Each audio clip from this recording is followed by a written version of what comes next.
estado viendo, dentro de lo que sería la acción hormonal, habíamos visto que una vez que la hormona, el primer mensajero, interactuaba con el receptor, se desencadenaba la transducción de señales, es decir, que había segundos mensajeros que en definitiva terminaban con la respuesta de esa célula, ¿no es cierto? Y dentro de la respuesta podía haber un cambio en la actividad enzimática, un cambio en la concentración de enzimas y por ende esa célula tener una respuesta fisiológica diferente, que se generen factores de transcripción, por ejemplo, y que se produzcan nuevas proteínas o cambios en las proteínas estructurales.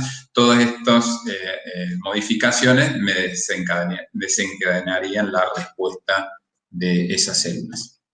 Y lo que en este cuadro tenemos, en esta primer columna, tenemos las hormonas de naturaleza peptídica o proteicas y también incluimos las catecolaminas. Y en esta columna tenemos las hormonas esteroideas y tiroideas. Entonces vamos a establecer algunas diferencias, ¿no es cierto?, entre estas dos categorías de hormonas.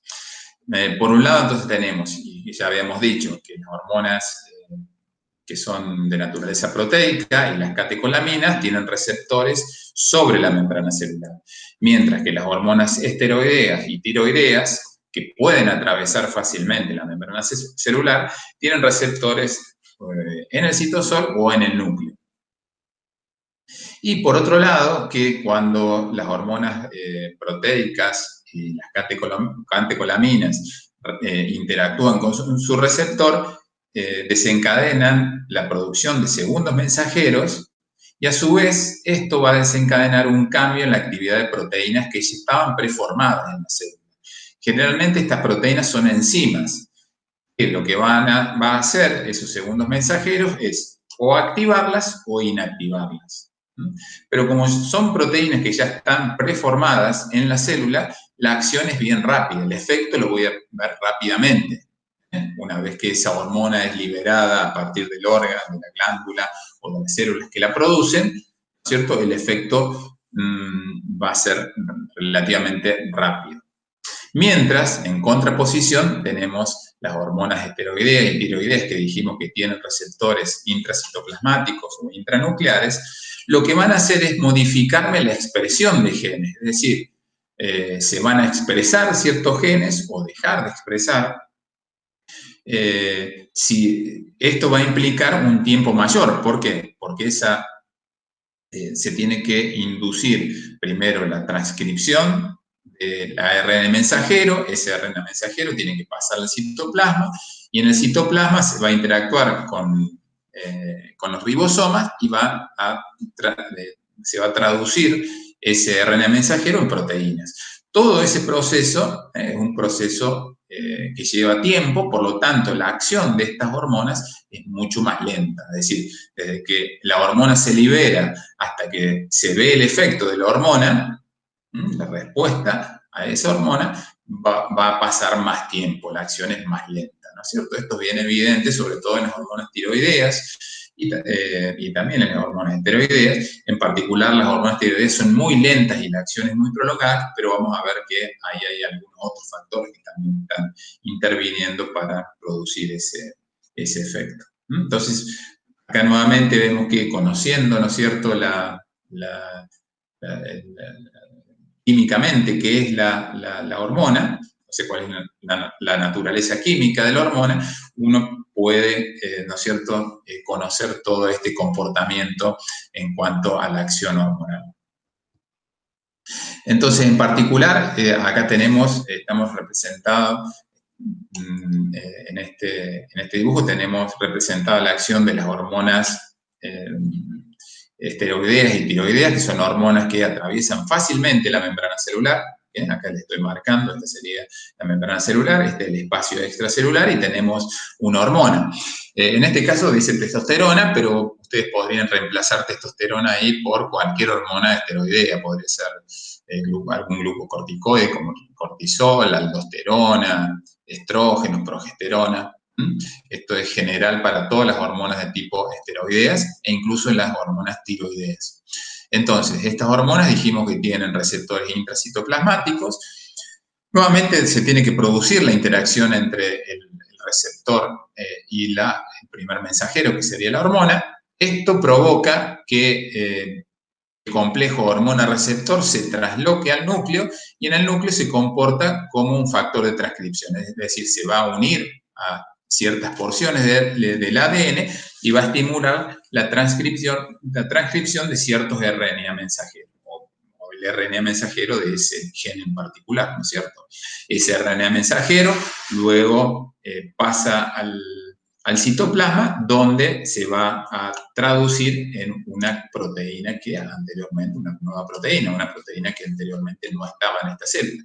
Y eso va a desencadenar la respuesta de esa célula a esta hormona en particular. Entonces, todo este proceso es muy lento, por eso es lo que yo les decía anteriormente, que desde el momento en que se libera una hormona de este tipo, de las hormonas esteroideas o tiroideas, hasta que vemos los efectos de esa hormona sobre las células blancas, pasa un tiempo considerable, ¿no es cierto? Mientras que las otras hormonas, el efecto es mucho más rápido, en el caso de las hormonas de naturaleza proteica o las catecolaminas. Receptores de membrana, entonces teníamos receptores que son un canal iónico, entonces cuando se une el agonista o el primer mensajero, la hormona, por ejemplo, o en este caso un neurotransmisor, lo que va a hacer es que este canal se abra y permite aumentar la conductancia para algún ion, en este caso particular es el sodio, ¿no es cierto? Después tenemos estos receptores, receptores asociados a proteína G, los cuales cuando hay una interacción entre la hormona con el receptor, hay un cambio de conformación que lleva a la activación de la proteína G, y la proteína G a su vez va a generar segundos mensajeros que van a terminar con la activación con la respuesta celular.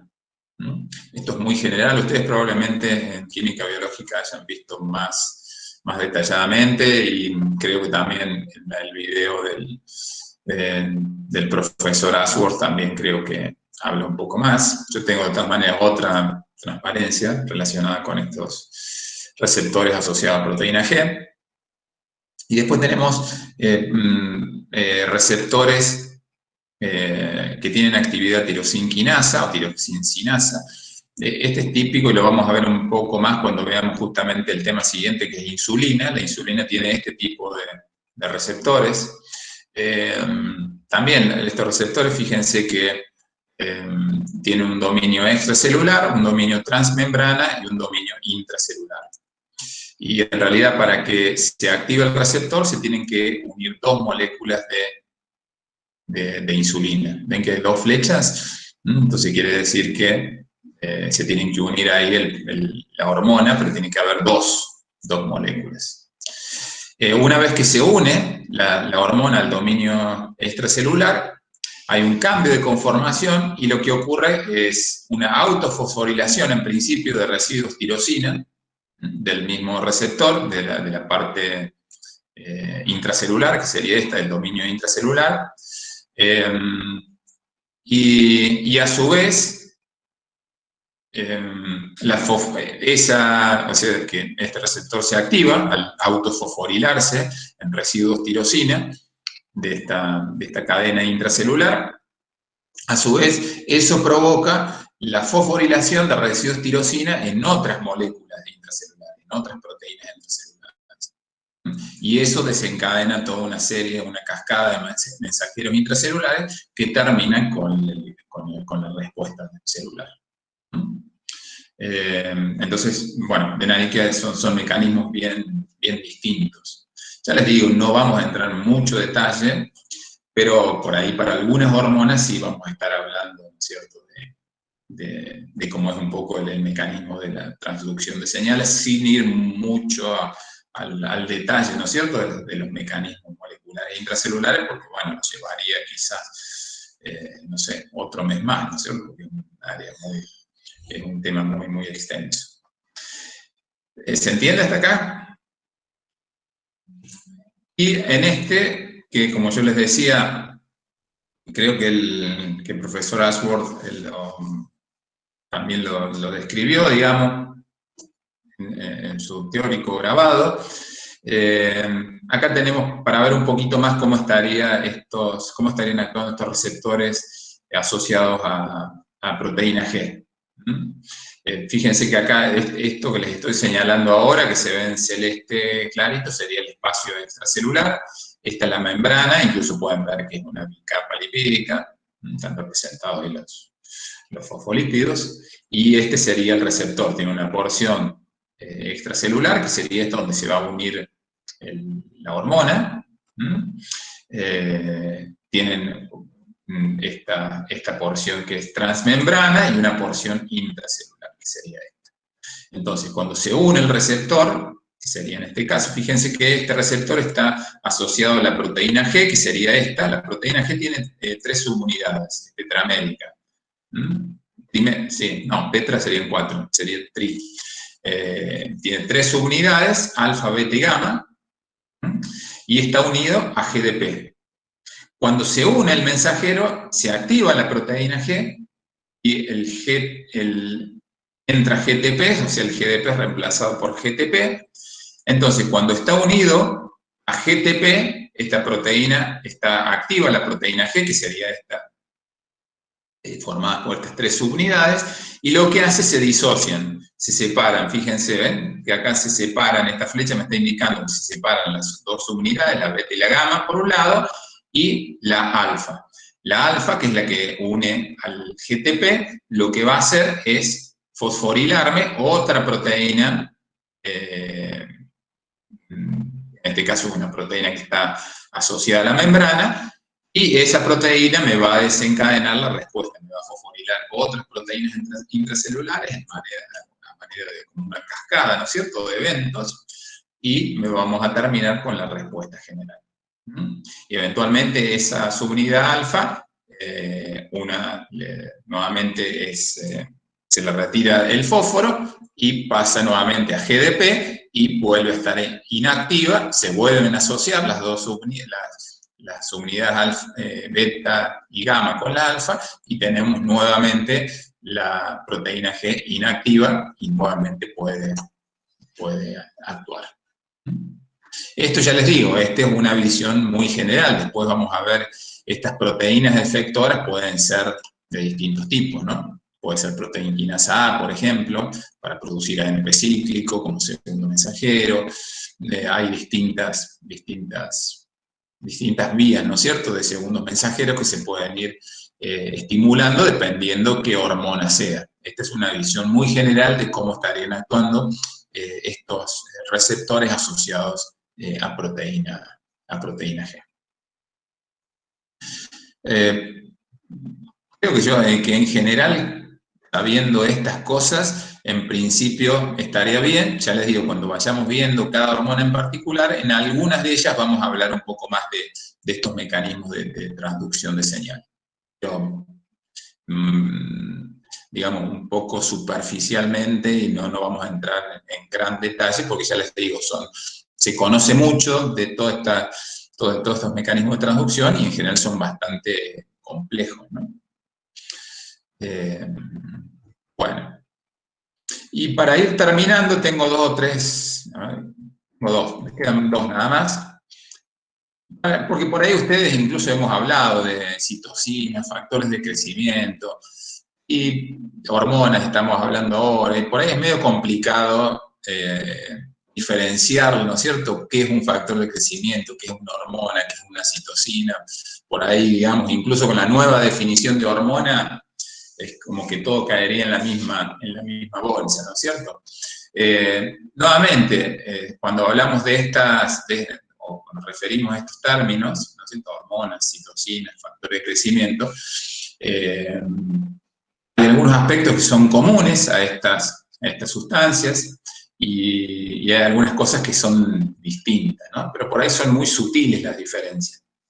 En cuanto a los aspectos comunes, nuevamente, ¿no es cierto?, como sucedía también con los mediadores o con los neurotransmisores, estas sustancias actúan en pequeñas cantidades, en concentraciones muy, muy, muy pequeñas.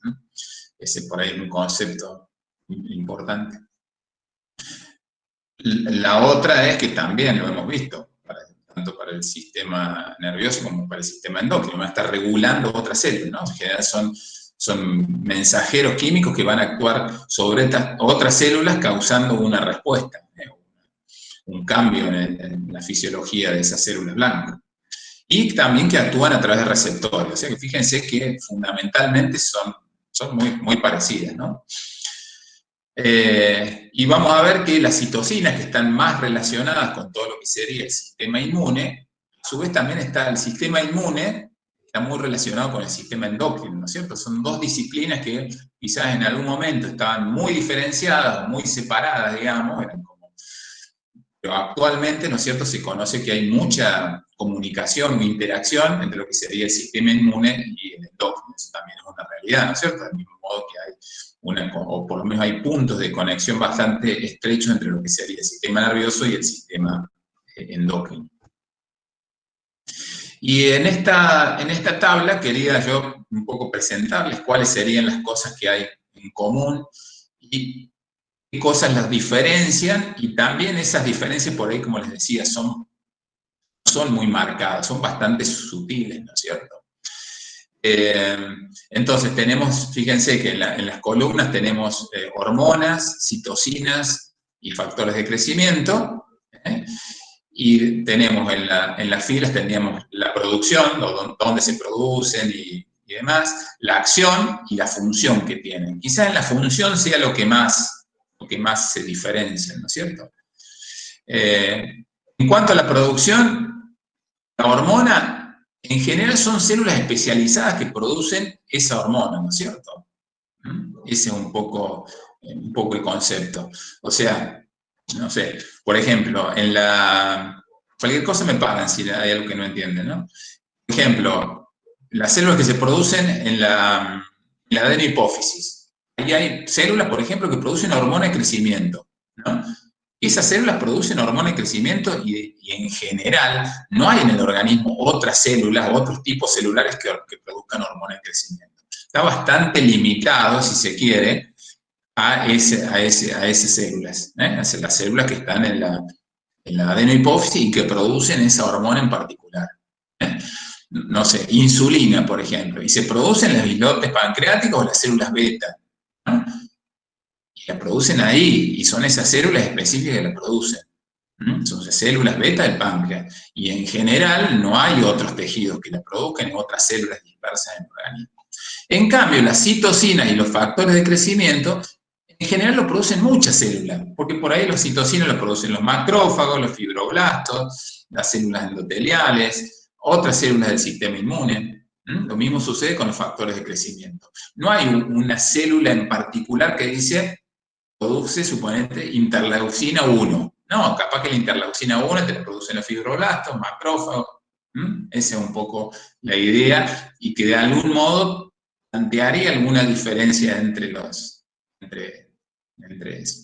En general son pocos lugares, digamos, y eso es bastante común, es decir, no es en todo el organismo que produce, sino que hay lugares o células particulares, ¿no es cierto?, que producen estas hormonas, no es una cuestión generalizada, que todas las células del organismo, la mayor parte de las células del organismo lo producen. En cuanto a la acción, en general, las hormonas, de acuerdo por lo menos a la definición clásica, actúan a distancia, viajando a través de sangre. Nuevamente, les repito, esto si nos ajustamos a la definición clásica. La definición moderna, ahí estaríamos un poquito más en problema, porque también considera, la definición moderna considera también hormonas las que actúan localmente, ¿no es cierto? Entonces ahí es un poquito más. Pero por lo menos la definición clásica de hormona es una sustancia que actúa a distancia. En cambio, las citocinas y los factores de crecimiento en general actúan a nivel local, entonces actúan a corta distancia. En general también, porque hay algunas citocinas que se liberan a la circulación y actúan a distancia, y hay algunos factores de crecimiento que se liberan a la circulación y actúan a distancia.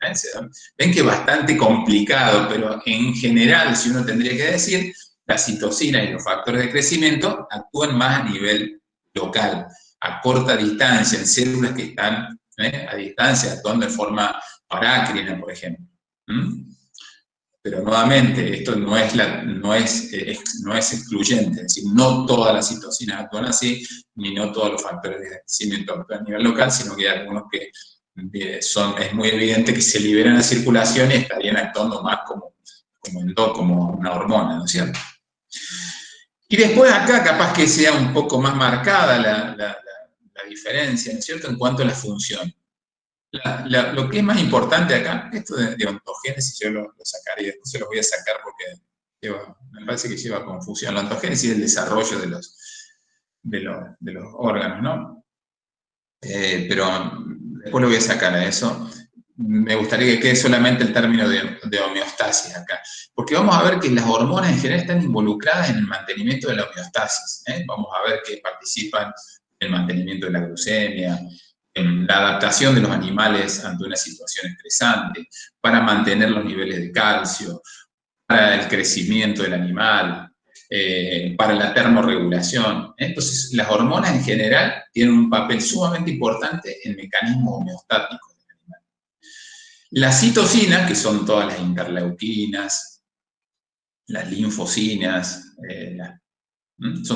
en general son moléculas que actúan, son proteínas, como les decía anteriormente al principio de la clase, son proteínas pequeñas en general, de poco peso molecular. En general están relacionadas con todos los mecanismos de defensa, con inmunidad, con inflamación. Y los factores de crecimiento tienen más que ver con el remodelado, el crecimiento de los tejidos, la diferenciación, ¿no es cierto?, que pase de una célula de un tipo celular a otro. Como podría ocurrir, no sé, por ejemplo, en órganos que tienen procesos de regeneración, como en el hígado, ¿no es cierto? Evidentemente en esos órganos hay células madre que pueden generar, por ejemplo, nuevos adipocitos, ¿no es cierto? O en el intestino delgado, que hay células madre, ¿no es cierto?, que no van a estar tan indiferenciadas y que me van a ir reemplazando a las células epiteliales, ¿no es cierto? Ese sería el proceso de diferenciación, es decir, de especialización, ¿no?, de una célula que está más o menos indiferenciada, diferenciarse en una célula que cumple una función específica. Entonces, en general, los factores de crecimiento actuarían más a nivel local, ¿no es cierto?, en el remodelado de ese tejido. Remodelado se refiere al cambio de la forma, porque puede ser, no sé, que mueran ciertas células y que crezcan otras, Acuérdense, ahí es también muy interesante y hay mucho, digamos, últimamente todo lo que sería la apoptosis, que sería esa muerte celular programada, ¿no es cierto?, que, por ejemplo, es sumamente importante en el desarrollo de los individuos, ¿no? Durante la vida fetal, igual también en la vida postnatal, todo el proceso de apoptosis es sumamente importante, es decir, que se mueran ciertas células de manera programada para dar cierta forma y morfología y función, ¿no es cierto?, a los distintos tejidos y órganos. Y tiene más que ver también con el crecimiento. Ya vamos a ver más adelante, vamos a ir viendo algunos ejemplos. Por ejemplo, el factor de crecimiento tipo insulina 1, que está relacionado con la hormona del crecimiento, ¿no es cierto? Y me va a estar, es un factor de crecimiento que actuaría de manera endócrina, porque en realidad se libera también a la circulación que estás circulando, y en las células me promueve el crecimiento, la mitosis, por ejemplo, la división celular, todo eso sería parte del crecimiento. Y como les decía anteriormente, también la diferenciación. Entonces, bueno, ya les digo, por ahí los límites entre una sustancia y otra, entre hormonas, citocina y factores de crecimiento, es bastante poco definido, ¿no es cierto? Pero bueno, en general este cuadro es para que más o menos ustedes se puedan dar una idea de una determinada sustancia, dentro de qué grupo, ¿no es cierto?, clasificarlas. En general los factores de crecimiento se llaman así, digamos, tienen el nombre mismo del factor, dice factor de crecimiento tipo insulina 1, por ejemplo, factor de crecimiento epidermal, factor de crecimiento derivado de plaquetas. O sea, en general, el mismo nombre de esa sustancia le está dando cómo clasificarlo, ¿no es cierto? Pero bueno, factor de crecimiento tipo insulina es también una hormona, porque se vuelca a circulación, está circulando. Entonces, ven que por ahí no es fácil englobarlos en una categoría y por ahí tenemos como cierta dificultad para ponerlos en una o en otra de manera clara. Bueno, creo que nada más. Si tienen alguna pregunta, pueden hacerlo. Ya les digo, esto no es para volverse loco, es muy, evidentemente es muy general y bueno, ya digamos a medida que vayamos avanzando viendo los distintos temas, seguramente vamos a volver, ¿no es cierto?, a estos conceptos generales. Bueno, ¿tienen alguna pregunta, comentario? ¿No se durmieron? Entonces el plan sería que ustedes estudien todos estos temas con ya todos los materiales que tienen, que empiecen a resolver el primer problema que yo les planteé, que sería el aumento de la glucemia y qué mecanismos se ponen en marcha para controlarla. Y ya les vamos a hacer llegar la distribución más o menos para que ustedes grupalmente puedan ir trabajando los distintos problemas, para que ya la clase que viene puedan empezar a participar. Probablemente el fin de semana, o a más tardar el lunes, les estaría subiendo un videito con el primer tema, que sería todo lo que un teórico de, sí, páncreas, podríamos llamarle páncreas endocrino. Y eso también les va a servir para ir respondiendo ese problema y seguramente otros también, los que están relacionados con el metabolismo intermedio. Y bueno, nada más.